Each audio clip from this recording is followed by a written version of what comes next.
ವೇದಿಕೆ ಮೇಲೆ ಗಣ್ಯರ ಮುಂಭಾಗದಲ್ಲಿ ಒಂದು ವಿಷಯ ತಮಗೆ ತಿಳಿಸ್ತೀನಿ. ಟೆಂಪಲ್ ಎಷ್ಟು ಪದ ಇದೆ ದಯಮಾಡಿ ತಿಳಿಸಿ ಸರ್. ಟೆಂಪಲ್ ಎಷ್ಟು ಪದ ಇದೆ? ಟೆಂಪಲ್ ನೋಡಿ, TMPLE ಎಷ್ಟಾಯ್ತು? ಚರ್ಚು ಲೆಕ್ಕ ಹಾಕಿ ಸರ್. ಮಸ್ಜಿದ್ ಎಷ್ಟಿದೆ ಸರ್? ಅಲ್ಲೇ ಒಂದು ಮಾಡಿದ ನಾವ್ಯಾಕೆ ಸಾಕಿದ್ದಾರೆ, ಅಲ್ಲೇ ಒಂದಾಗಿದೆ ನಾವ್ಯಾಕೆ ಸಾಕಿದ್ದಾರೆ, ಅದನ್ನ ಸಾಬೀತುಪಡಿಸಕ್ಕೆ ನ್ಯಾಯಾಧೀಶರಿಗೆ ಗೊತ್ತಿರೋದು. ಆಗಲೇ ಅಶೋಕ್ ಅವರು ಮಾತಾಡ್ತಾ ಮಾಚಿದೇವರ ಬಗ್ಗೆ ಮಾತಾಡ್ತಾ ಮರ್ತಿದ್ರು. ನಾನು ನೆನಪಿಸ್ತೀನಿ, ಮಾಚಿದೇವರು ಇವತ್ತಿನ ಕಾರ್ಯಕ್ರಮಕ್ಕೆ ಎಷ್ಟು ಶ್ರೇಷ್ಠವೋ ಈ ಕಾರ್ಯಕ್ರಮ ನಡೆಯೋದಕ್ಕೆ ಅಷ್ಟೇ ಶ್ರೇಷ್ಠ ಎನ್ನೇ ಹರ್ಸ್ ಅಂತ ಹೇಳೋದಕ್ಕೆ ನಾನು ಹೇಳ್ತೀನಿ. ಈ ಕಾರ್ಯಕ್ರಮ ಇಷ್ಟೊಂದು ಅದ್ಭುತವಾಗಿ ಬರೋದಕ್ಕೆ ಧರ್ಮ ಭೇದ ಇಲ್ಲ. ಕುಡಿಯ ನೀರಿಗೆ ಧರ್ಮ ಇದೆಯೇನ್ರಿ? ಆ ಬಿಸಿಲಿಗೆ ಧರ್ಮ ಇದೆಯೇನ್ರಿ? ಆ ಚಂದ್ರ ಕಾಂತಿಗೆ ಭೇದ ಇದೆಯಾ? ಅದನ್ನು ಸಾಬೀತುಪಡಿಸಿರ್ತೀನಿ. ಸತಿ ಜೋರಾಗಿ ಚಪ್ಪಳಿ ಕೊಡ್ತೀವಿ. ಇಂಥದ್ರಿಂದಲೇ ಈ ದೇಶ ಸದೃಢವಾಗೋದಕ್ಕೆ ಸಾಧ್ಯ ಅಂತ ಈ ಸಂದರ್ಭದಲ್ಲಿ ಹೇಳ್ತಾ, ನಿಮ್ಮನ್ನೆಲ್ಲ ಈಗ ಉದ್ದೇಶಿಸಿ ಮಾತನಾಡ್ತಾ ಇದ್ದಾರೆ ಶ್ರೀ ಅರವಿಂದ ಜತ್ತಿಯವರು, ಅಧ್ಯಕ್ಷರು ಬಸವ ಸಮಿತಿ. ಅವರು ಜೋರಾಗಿ ಚಪ್ಪಳಿ ಕೊಡಿ. ಒಂದು 5 ನಿಮಿಷಗಳ ಕಾಲ ಅವರು ಮಾತಾಡ್ತಾರೆ.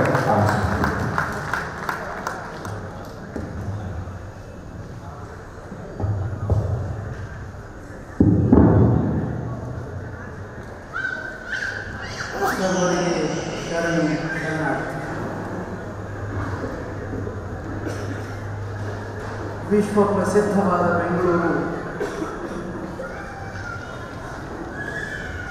ಮಡಿವಾಳ ಮಾಚಿದೇವ ರಸ್ತೆಯನ್ನು ನಾಮಕರಣ ಮಾಡ್ತಾ ಇವತ್ತು ಪವಿತ್ರವಾಗಿದೆ ಅನ್ನೋದು ನನ್ನ ವೈಯಕ್ತಿಕವಾದ ಭಾವನೆ. ಕಾರಣ ಶರಣರ ಬಲವೆನ್ನಿಗೆ ಪ್ರಾಣ ಜೀವಾಳವಯ್ಯ ಅನ್ನತಕ್ಕಂತಹ ತತ್ವಕ್ಕೆ ಬೆಂಗಳೂರು ಎಷ್ಟೇ ದೊಡ್ಡದಿರ್ಬೋದು, ಆದರೆ ಇಂದು ಮಡಿವಾಳ ಮಾಚಿದೇವರ ಸ್ಮರಣೆಯಲ್ಲಿ ರಸ್ತೆಯನ್ನು ಇಟ್ಟು ನಿಜಕ್ಕೂ ಕೂಡ ಬೆಂಗಳೂರಿಗೆ ವಿಶೇಷವಾದ ಹೊಸ ಮಾರ್ಗದರ್ಶನ ಅಥವಾ ಮಾರ್ಗ ಸಿಕ್ಕಲಿದೆ ಅಂತಕ್ಕಂಥದ್ದು ನನ್ನ ವೈಯಕ್ತಿಕ ಭಾವನೆ. ಆತ್ಮೀಯರೇ, ಇದೊಂದು ಕೇವಲ ರಸ್ತೆ ಅನ್ನತಕ್ಕಂಥ ಭಾವನೆಯಲ್ಲಿ ನಾವೆಲ್ಲ ಸಂತೋಷ ಪಡೋದಲ್ಲ. ಎಲ್ಲೋ ಬೆಂಗಳೂರಿನಿಂದ ಏರ್ಪೋರ್ಟ್ವರೆಗೂ ಹೋಗ್ತಕ್ಕಂಥ ರಸ್ತೆಗೆ ನಾಮಕರಣ ಮಾಡಿದ್ರು ಅಂತ ಹೇಳಿ ಆನಂದ ಅಲ್ಲ. ಈ ಮಹಾನ್ ಶರಣರ ಸ್ಮರಣೆಯನ್ನು ಮಾಡಬೇಕಾದ್ರೆ ಕರ್ನಾಟಕದಲ್ಲಿ ಸ್ವಚ್ಛ ಭಾರತ ಅಭಿಯಾನ ಅಂತ ನಾವೇನು ಇಟ್ಕೊಂಡಿದ್ದೇವೆ, ಕರ್ನಾಟಕದಲ್ಲಿ ಆದರೂ ಮಡಿವಾಳ ಮಾಚಿದೇವರ ಸ್ವಚ್ಛ ಕರ್ನಾಟಕದ ಅಭಿಯಾನ ಅಂತ ಹೇಳಬೇಕಾಗ್ತದೆ. ಕಾರಣ ಅವರ ಜೀವನದ ಪ್ರತಿ ಕ್ಷಣವನ್ನು ನೋಡಿದ್ರೂ ಕೂಡ ನಾವು ಅನಾವಶ್ಯಕವಾಗಿ ಮಾತನಾಡುವಾಗ ಬಟ್ಟೆ ವಿಷಯಗಳನ್ನು ಮಾತನಾಡ್ತೇವೆ. ಆದರೆ ನಿಜಕ್ಕೂ ನರೇಂದ್ರ ಮೋದಿ ಅವರಿಂದ ಪ್ರಧಾನಮಂತ್ರಿಗಳಾದ ಮೇಲೆ ದೇಶದ ಸ್ವಚ್ಛತೆಯ ಬಗ್ಗೆ ಮೊದಲಿಗೆ ಮಾತನಾಡೋದು, ಸ್ವಚ್ಛತೆಯ ಬಗ್ಗೆ. ಹೀಗಾಗಿ ಮಡಿವಾಳ ಮಾಚಿದೇವರು ಮಹಾನ್ ಶರಣರು, ದೈವತ್ವವನ್ನು ಸಾಧಿಸಿದಂಥ ಮಹಾನ್ ಶರಣರು 12ನೇ ಶತಮಾನದ ಕಲ್ಯಾಣದಲ್ಲಿಯೂ ಕೂಡ ವಿಶ್ವ ಸ್ವಚ್ಛತೆಗೆ ಕೇವಲ ಬಹಿರಂಗದ ಸ್ವಚ್ಛತೆ ಅಲ್ಲ, ಅಂತರಂಗದ ಸ್ವಚ್ಛತೆ ಮತ್ತು ಬಹಿರಂಗದ ಸ್ವಚ್ಛತೆ ಇದೆರಡನ್ನು ನಾನು ಅರಿಬೇಕಾದ್ರೆ ಶರಣರ ವಚನಗಳ ಬಗ್ಗೆ ಇಷ್ಟಿವೆ ಅಷ್ಟಿವೆ ಅಂತ ಹೇಳ್ತೇವೆ. ಆದರೆ ಯಾರಿಗಾದ್ರೂ ವೈಯಕ್ತಿಕವಾಗಿ ಪ್ರಶ್ನೆ ಕೇಳಿದ್ರೆ ಎಷ್ಟು ವಚನಗಳನ್ನು ನೀವು ಬದುಕ್ತಾ ಇದ್ದೀರಿ ಅನ್ನೋ ಒಂದು ಆತ್ಮಾವಲೋಕನದ ಪ್ರಶ್ನೆ ಕೇಳಿದ್ರೆ ಬಹುಶಃ ನಮ್ಮ ಮಾತು ನಿಂತು ಹೋಗ್ಬೋದು. ಶರಣರ ಬಗ್ಗೆ ಅಭಿಮಾನ ಪಡ್ತೇವೆ, ಕಾರಣ ಅವರು ಶರಣರು ನಮ್ಮ ಮುಂದಾಳತ್ವವನ್ನು ವಹಿಸ್ತಾರೆ. ಆದರೆ ಆ ವಚನಗಳಲ್ಲಿರ್ತಕ್ಕಂಥ ಮೂಲ ತತ್ವವನ್ನು, ಸತ್ವವನ್ನು ಅರಿತು ನಾವು ಎಲ್ಲಿಯವರೆಗೂ ಅವರು ಬರೆದಿರ್ತಕ್ಕಂಥ ವಚನಗಳ ಪ್ರಕಾರ ನಾವು ಬದುಕೋದಿಲ್ಲ, ಅಲ್ಲಿಯವರೆಗೂ ಕೂಡ ಬೆಂಗಳೂರಿನ ರಸ್ತೆಯ ಹೆಸರು ಮಡಿವಾಳ ಮಾಚಿದೇವ ಆಯಿತು. ಆದರೆ ನನ್ನ ಬದುಕಿನ ಜೀವನದ ರಸ್ತೆಯ ಹೆಸರು ಮಡಿವಾಳ ಮಾಚಿದೇವ ಆಗಬೇಕು. ಇಲ್ಲವಾದಲ್ಲಿ ಕೇವಲ ಔಪಚಾರಿಕವಾದ ಸ್ಮರಣೆಯಲ್ಲ.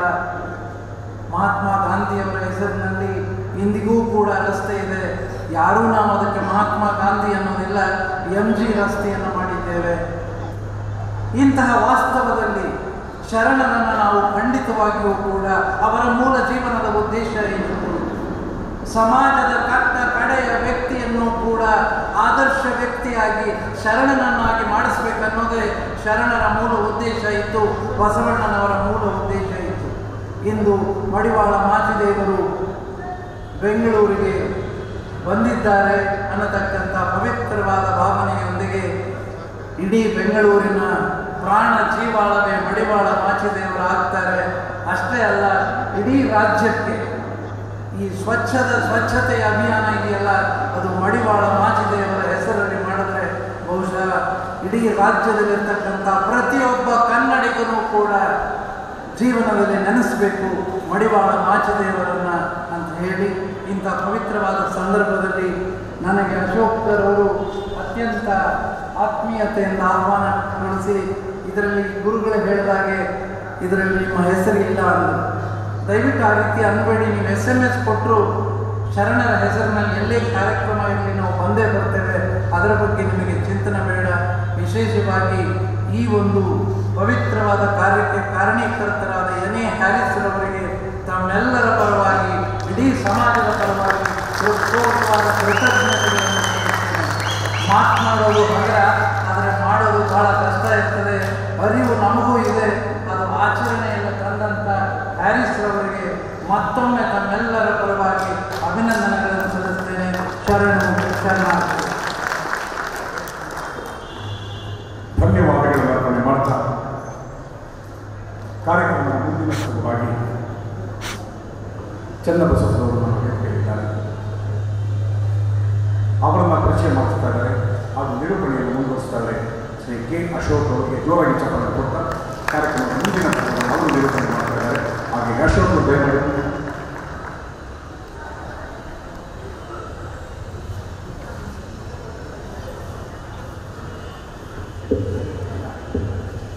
ಚಿತ್ರದುರ್ಗದ ಮಠಾಧೀಶರಾದ ಶ್ರೀ ಶಿವಮೂರ್ತಿ ಮುರುಘರಾಜೇಂದ್ರ ಸ್ವಾಮೀಜಿಯವರು ಬರ್ತಾ ಇದ್ದಾರೆ.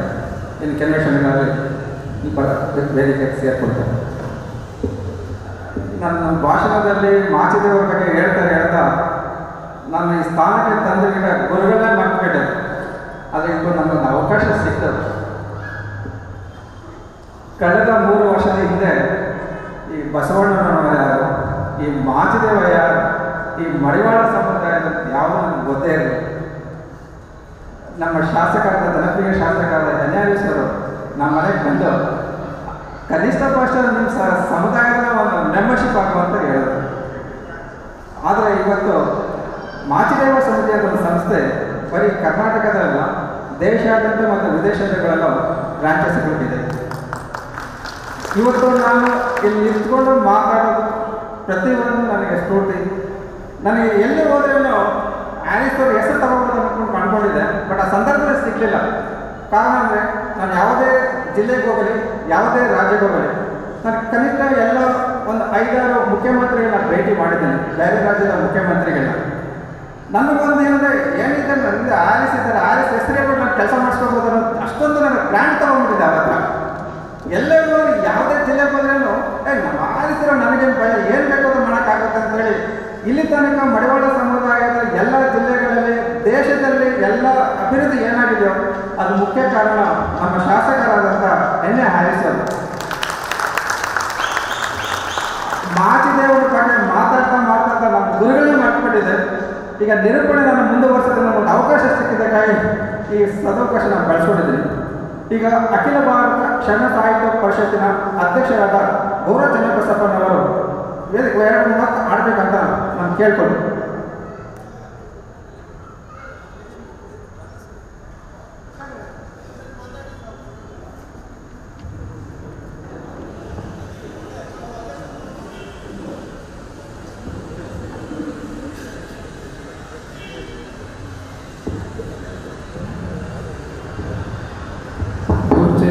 ಪ್ರಣಾಮ. ಗಂಡ ಸತ್ತಿಗಳು, ಅತ್ತೆ ಅರೆಹುಚ್ಚಿ, ಮಾಮಗೆ ಇಳಿವಯಸ್ಸು, ನಾದಿನಿ ಅಳಿಗುಣದವಳು, ಮೈದುನ ಅವಳ ಕೈಗೊಂಬೆ, ಮನೆಯ ಮಗಳು ಗಂಡ ಬಿಟ್ಟು ಬಂದವರು, ಮನೆ ಆಳು ಕೊಳ್ಳೆ ಹೊಡೆಯುವ ಕಳ್ಳ, ಇಂಥ ಮನೆ ಸೊಸೆನ.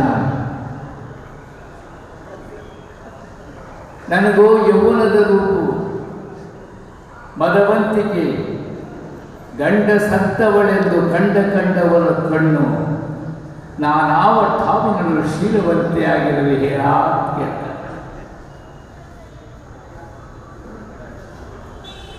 ಗಂಡ ಸತ್ತು ಹೋಗಿದ್ದಾನೆ. ಅತ್ತೆ ಅರೆಹುಚ್ಚಿ ಸೆಮಿಕ್ರಾಯ್, ಮಾವಂಗೆ ಇಳಿವಯಸ್ಸು ಏಜಾಗಿ ಹೋಗಿದೆ. ಅವನಲ್ಲಿ ನನ್ನ ಸಂಕಟ ಹೇಳಿಕೊಳ್ಳುವುದೇ ಅವನು ಕೇಳುವ ಸ್ಥಿತಿಯಿಲ್ಲ. ನಾದಲ್ಲಿ ಅಡಿಮನದವರು ಅವರು ಡಬಲ್ ಗೇಮ್ ಮಾಡ್ತಾರೆ. ನಾನು ಎದುರಿಗೆ ಒಂದು ಆಮೇಲೆ ಒಂದು ಹೇಳ್ತಾರೆ. ಮೈದುನಿಗೆ ಹೇಳಬೇಕಂದ್ರೆ ಅವನು ಅವಳ ಕೈಗೊಂಡೆ. ಇನ್ನು ಹೋಗಲಿ, ನನ್ನ ಹಾಗೆ ಹೆಣ್ಣು ಹೃದಯ ಆ ಹೆಣ್ಣು ಮಗಳ ಮನೆಯಲ್ಲಿರುವಂಥ ಅವಳಿದರೆ ಅವಳು ಗಂಡ ಬಿಟ್ಟು ಬಂದರು. ಇವ್ರು ಯಾರು ಬೇಡ, ಮನೆಯಲ್ಲಿ ಆಳಿದ್ದಾನೆ, ಅವನೆಲ್ಲಾರು ನನ್ನ ಸಂಕಟ ಹೇಳ್ಕೊಡ್ಬೇಕಂದ್ರೆ ಅವನು ಕೊಳ್ಳೆ ಹೊಡೆಯುವ ಕಳ್ಳ. ಇಂಥ ಮನೆ ಸೊಸೆನ. ನನಗೆ ಯೌವನ ಇದೆ, ರೂಪು ಇದೆ, ಮದಭಕ್ತಿಗೆ ಇದೆ, ಆದರೆ ನನಗೆ ಗಂಡ ಇಲ್ಲ ಅನ್ನೋ ಕಾರಣಕ್ಕಾಗಿ ಕಂಡವರೆಲ್ಲರೂ ನನ್ನ ಮೇಲೆ ಕಣ್ಣಿಡ್ತಿದ್ದಾರೆ. ಇಂಥ ಸಂದರ್ಭದಲ್ಲಿ ನನ್ನ ಕ್ಯಾರೆಕ್ಟರನ್ನು, ನನ್ನ ಶೀಲವನ್ನು, ನನ್ನ ಚಾರಿತ್ರವನ್ನು ಹೇಗೆ ಕಾಪಾಡಿಕೊಳ್ಳಿ ಅಂತ ವ್ಯಕ್ತಪಡ್ತಾರೆ. ಬಹುಶಃ ನೀವೆಲ್ಲರೂ ಕೂಡ ಆ ಹೆಣ್ಣುಮಗಳ ಸಂಕಟ ಅನುಭವಿಸ್ತಾ ಇದ್ದಾರೆ. ನಮ್ಮ ಧಾರ್ಮಿಕ ವ್ಯವಸ್ಥೆ, ನಮ್ಮ ರಾಜಕೀಯ ವ್ಯವಸ್ಥೆ, ನಮ್ಮ ಸಾಮಾಜಿಕ ವ್ಯವಸ್ಥೆ, ನಮ್ಮ ಶೈಕ್ಷಣಿಕ ವ್ಯವಸ್ಥೆ, ನಮ್ಮ ಸಾಂಸ್ಕೃತಿಕ ವ್ಯವಸ್ಥೆ, ನಮ್ಮ ಆರ್ಥಿಕ ವ್ಯವಸ್ಥೆ, ಇವೆಲ್ಲವನ್ನು ಕೂಡ ಅಲ್ಲಿಯ ಅತ್ತೆ ಮಾವ ನಾದರಿ ಹೋಲಿಸಿಬಿಟ್ರೆ ನಾವು ಅದೇ ಸ್ಥಿತಿಯಲ್ಲಿದ್ದೇವೆ ಅಂತ ಅನಿಸ್ತದೆ. ಇಂಥ ಸಂದರ್ಭದಲ್ಲಿ ನೀವು ಮಡಿವಾಳ ಮಾಚಿದೇವರ ಒಂದು ಹೆಸರನ್ನು ಈ ಬೆಂಗಳೂರು, ಕನ್ನಡದ ರಾಜಧಾನಿ ಬೆಂಗಳೂರಿನಲ್ಲಿ ಇಡ್ತಾರೆ ಅಂದರೆ ಅದೇ ಒಂದು ಸೋಜಿಗದ ಸಂಗತಿ. ಬಹುಶಃ ಬೇರೆ ಇಲ್ಲಿ ನೀವು ಗೊತ್ತಿಲ್ಲ, ನನಗೆ ಬೆಂಗಳೂರಿನಂತೂ ಇಂಥ ಒಂದು ಬಸವಣ್ಣವರು ಬಿಟ್ಟರೆ ಶರಣರ ಹೆಸರು ಇದೇ ಮೊದಲು ಅಂತ ಕಾಣುತ್ತೆ. ಇದಕ್ಕಾಗಿ ನಾನು ಬೆಂಗಳೂರು ನಗರ ಮಹಾನಗರ ಪಾಲಿಕೆಯ ಮೇಯರ್ ಅವರನ್ನು ಮತ್ತು ಎಲ್ಲ ಸದಸ್ಯರನ್ನು ನಾನು ಅಭಿನಂದಿಸ್ತೇನೆ. ಇದು ಇಂತಹ ಸಾಮಾಜಿಕ ಸಾಮರಸ್ಯಕ್ಕೆ ಇಂತಹ ಕ್ರಮಗಳು ಅತ್ಯಂತ ಅಗತ್ಯ ಆಗುತ್ತೆ. ಮಾನ್ಯ ಹ್ಯಾರಿಸ್ ಅವರಿದ್ದಾರೆ, ಅವರು ಲೋಕ ಸಂಚಾರ ಮಾಡಿದ ಅನುಭವ ಇದೆ. ನಾನು ಅನೇಕ ಸಾರಿ ಕೆಲವು ಮುಖ್ಯಮಂತ್ರಿಗಳಿಗೂ ನಾನು ಪತ್ರ ಬರೆದಿದ್ದೇನೆ. ಯಾರು ಸಮಾಜದ ಒಳಿತಿಗಾಗಿ ದುಡಿದಿರ್ತಾರೆಯೋ ಅಂಥವರ ಹೆಸರನ್ನು ಇಡೋದಿದೆಯಲ್ಲ, ಒಂದು ಸರ್ಕಲ್ಗೆ ಅಥವಾ ಒಂದು ರಸ್ತೆಗೆ ಅಥವಾ ಒಂದು ಪಾರ್ಕ್ಗೆ ಅಥವಾ ಒಂದು ಬಡಾವಣೆಗೆ ಅಥವಾ ಒಂದು ಸಾರ್ವಜನಿಕ ಕಟ್ಟಡಕ್ಕೆ ಇಡೋದಿದೆಯಲ್ಲ, ಅದೊಂದು ಭಾವನಾತ್ಮಕವಾದಂಥ ಸಂಬಂಧವನ್ನು ಉಂಟು ಮಾಡುತ್ತದೆ. ನಾವು ಅಮೆರಿಕದ ವಾಷಿಂಗ್ಟನ್ನಲ್ಲಿ ಕೆಲವು ರಸ್ತೆಗಳಿದ್ದಾವೆ. ಆ ರಸ್ತೆಗಳ ಹೆಸರೆಲ್ಲ ಬೇರೆ ಬೇರೆ ಅಲ್ಲಿಯ ರಾಜ್ಯಗಳ ಹೆಸರಿಟ್ಟಿದ್ದಾರೆ. ನ್ಯೂಯಾರ್ಕ್ ರೋಡ್, ಬಾಸ್ಟನ್ ರೋಡ್ ಅಂತ. ಹಾಗೆ ನಾನು ಮಾನ್ಯ ಹ್ಯಾರಿಸ್ ಅವರು ಯೋಚನೆ ಮಾಡಿದೆ, ಕನ್ನಡದ ರಾಜಧಾನಿಯಾದಂತಹ ಬೆಂಗಳೂರಿನಲ್ಲಿ ಯಾರ್ಯಾರು ಏನೇನೋ ಹೆಸರುಗಳು ಇಡೋದು ಬದಲಾಗಿ ಈ ಜಿಲ್ಲೆಗಳ ಹೆಸರನ್ನೆಲ್ಲ ಯಾಕೆ ಇಡೋದು? ಒಂದೊಂದು ರಸ್ತೆ, ಇದು ಧಾರವಾಡ ರಸ್ತೆ, ಇದು ಬೆಳಗಾಂ ರಸ್ತೆ, ಇದು ಚಿಕ್ಕಮಗಳೂರು ರಸ್ತೆ, ಇದು ಹಾಸನ ರಸ್ತೆ. ಇದೊಂದು ನಮಗೆ, ನಾನು ನೇಪಾಳ ಕಠಮಂಡಿಗೆ ಹೋದಾಗ ಅಲ್ಲೊಂದು ರಸ್ತೆಯಲ್ಲಿ ಜಂಗಮ ರೋಡ್ ಅಂತಿದೆ. ಜಂಗಮ ರಸ್ತೆ ನೋಡಿದ ಕೂಡಲೇ ರೋಮಾಂಚನವಾಗಿಬಿಡುತ್ತೆ. ಜಂಗಮ ಎಂಟರ್ಪ್ರೈಸಸ್, ಜಂಗಮ ಟ್ರಾನ್ಸ್ಪೋರ್ಟ್, ಜಂಗಮ ಗೃಹ, ಜಂಗಮ ರಸ್ತೆ ಅಂತ ಇದೆ ಕಠಮಂಡುನಲ್ಲಿ. ಅದನ್ನು ನೋಡಿದಾಗ ಈ ಜಂಗಮ ಅನ್ನೋ ಶಬ್ದ ನಮ್ಮ ಈ ಶರಣ ಸಂಸ್ಕೃತಿಯ ಶಬ್ದವಾದ್ದರಿಂದ ನೋಡಿದ ಕೂಡಲೇ ಒಂಥರ ಭಾವನಾತ್ಮಕವಾಗಿ ನಮ್ಮ ಮೈ ಬಂದಿದೆ. ನೇಪಾಳದಲ್ಲಿ ಇದೆಯಲ್ಲ ಇದು. ಹಾಗೆಯೇ ಒಂದು ವೇಳೆ ಹಾಸನದವರು, ಧಾರವಾಡದವರು, ಬೆಳಗಾವಿದವರು ಇಲ್ಲಿಗೆ ಬಂದಾಗ ಅವನು ಧಾರವಾಡ ರಸ್ತೆ ಅಂತ ನೋಡಿದಾಗ ಅವನಿಗೆ ಏನು ಸಂತೋಷ ಆಗುತ್ತೆ, ಹೀಗಾಗುತ್ತೆ. ಹಾಗೆಯೇ ಇಂಥ ಹೆಸರುಗಳು ಸಹ ಮಡಿವಾಳ ಮಾಚಿದೇವ ಅನ್ನೋ ಹೆಸರಿಗೆ ನೋಡಿದಾಗ ಸಹಜವಾಗಿ ಸಂತೋಷ ಆಗುತ್ತೆ. ಯಾಕೆ ಈಗಾಗಲೇ ನನಗೆ ಈಗ ವಯಸ್ಸಾಗಿಲ್ಲ, ನಾನು ಈಗ 90ರಲ್ಲಿದ್ದೇನೆ, ನನಗೆ ನೆನಪಾಗೋದಿಲ್ಲ ನಮ್ಮ ಕಾರ್ಯ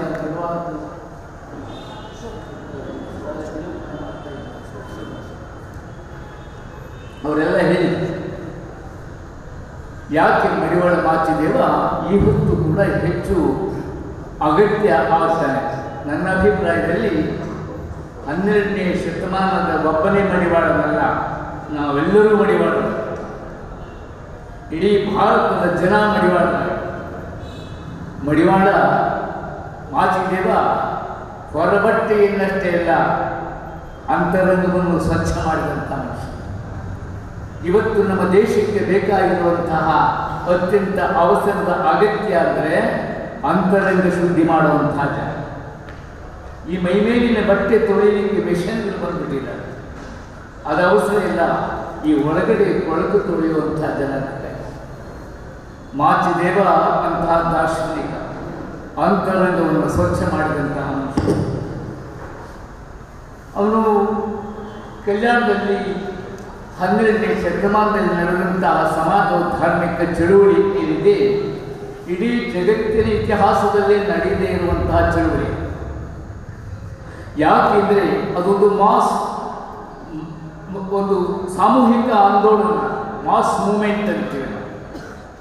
ಅದು ಯಾರೋ ಒಬ್ಬ ವ್ಯಕ್ತಿಯ ಪ್ರತಿಷ್ಠೆಗಾಗಿ ನಡೆದಲ್ಲ, ಎಲ್ಲ ವ್ಯಕ್ತಿಗಳು ಸರಿಸಮಾನ ಅನ್ನುವಂಥ ಮಾನವನ ಘನತೆಯನ್ನು, ಗೌರವವನ್ನು, ಗಾಂಭೀರ್ಯವನ್ನು, ಹ್ಯೂಮನ್ ಡಿಗ್ನಿಟಿ ಅಂತ ಏನಂತೀವಿ ನಾವು, ಆ ಮಾನವ ಘನತೆಯನ್ನು ಎತ್ತಿ ತೋರಿಸುವಂಥ. ಹಾಗಾಗಿ ಅಲ್ಲಿ ಮಡಿವಾಳ ಮಾಚಿದೇವ ಹೇಳುವಂಥವರು ರಾಜಕೀಯ ವ್ಯವಸ್ಥೆ. ರಾಜಕೀಯ ವ್ಯವಸ್ಥೆಯಲ್ಲಿ ಆಡಳಿತ ನಡೆಸುವವರಲ್ಲಿ, ವಿರೋಧ ಪಕ್ಷದಲ್ಲಿ ಎಲ್ಲರಿಗೂ ಈ ನಿಷ್ಠೂರತೆ ಬೇಕಾಗಿದೆ. ಸತ್ಯವನ್ನು ಅನಾಸನೆ ಹೇಳುವಂತಹ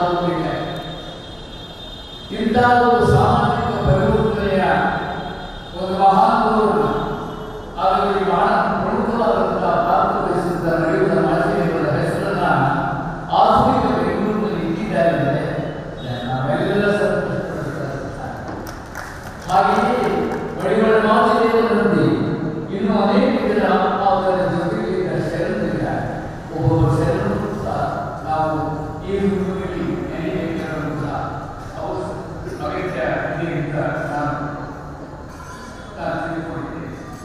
ಮಡಿವಾಳ ಮಾಚಿದೇವ ಒಬ್ಬ ಒಳ್ಳೆಯ ವಚನಕಾರ. ನನಗೆ ವಚನಕಾರ ಅಂದಾಗ ಅಶೋಕ್ ನೆನಪಿಗೆ ಬರ್ತಾರೆ.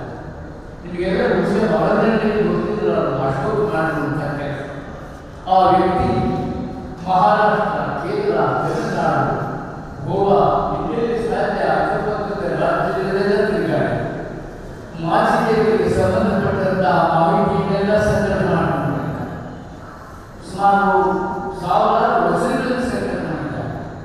ಈಗಾಗಲೇ ಸರ್ಕಾರ ಸಮಗ್ರ ವಚನ ಸಂಪುಟ ಪ್ರಕಟ ಮಾಡಿದೆ. ಆ ಪ್ರಕಟ ಮಾಡಿದ ವಚನದಲ್ಲಿ ಸುಮಾರು 200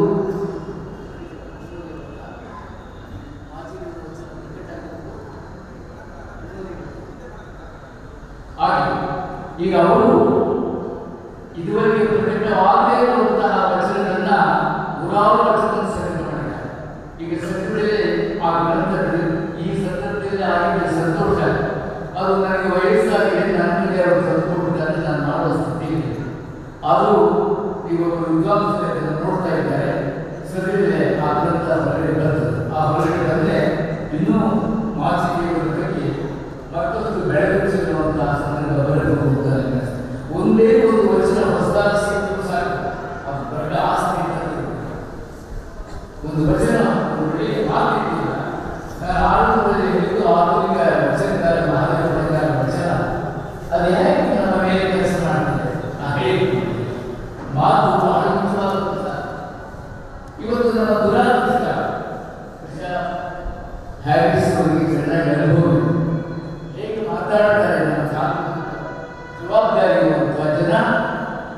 ಬೇಜವಾಬ್ದಾರಿ ಮಾತುಗಳನ್ನಾಡಿ ಇಡೀ ಸಮಾಜದಲ್ಲಿ ಸಮುದಾಯದಲ್ಲಿ ಅಶಾಂತಿಯನ್ನು ಉಂಟು ಮಾಡ್ತಾರೆ.